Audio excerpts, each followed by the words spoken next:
Everybody, we're reading yet another book on recycling. It's a pretty fun subject. The Dumpster Diver. I have a feeling this little girl's gonna go into the dumpsters and try to find some cool stuff. Let's see.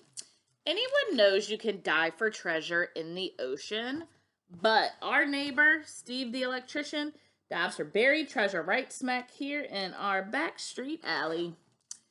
During the fall and winter and spring and every week in the summer, Steve sinks into the basement storage room, and 5 minutes later, the dumpster diver comes out. When Steve is ready to dive, he taps 5 times on my bedroom window. I wave to Steve and knock on Johnny's wall, and Johnny hops the window and shouts upstairs to Liam on the 3rd floor, and the diving team's ready to go. I am hose handler number 1, also known as the noser. Lena is hose handler number 2. Johnny is the faucetier. Steve climbs the back alley wall, picks a dumpster, and dives in. Beetles and roaches and spiders splash out. I never imagined there were so many millions of legs living 200 feet away from me. Yuck, yuck, yuck, yuck, yuck. Diving rule number 1 is keep your mouth shut. This is especially important when the roaches are flying.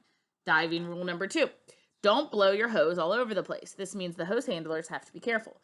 When Steve climbs out, we hose down the treasures, and we also hose down Steve. Especially when Steve is shouting, rule number 2, rule number 2. Thursday is trash day, but we do our real work on the weekends. Last Saturday, we started with a pair of busted skis. Johnny drew, Liam measured. I drilled holes for the mitts and bolts, and they cut with a saw, and we had a pair escaped.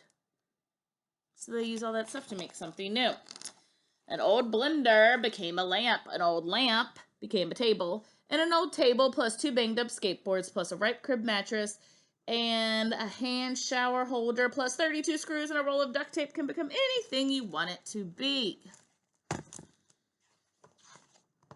Yesterday's treasure of the day was an old computer that almost became a flower pot, Johnny's idea, or a fish tank, Lena's idea, or sculpture, my brilliant idea, but we decided it should be a computer for Xena on the 5th floor who practices her typing on a piece of cardboard with letters written on it.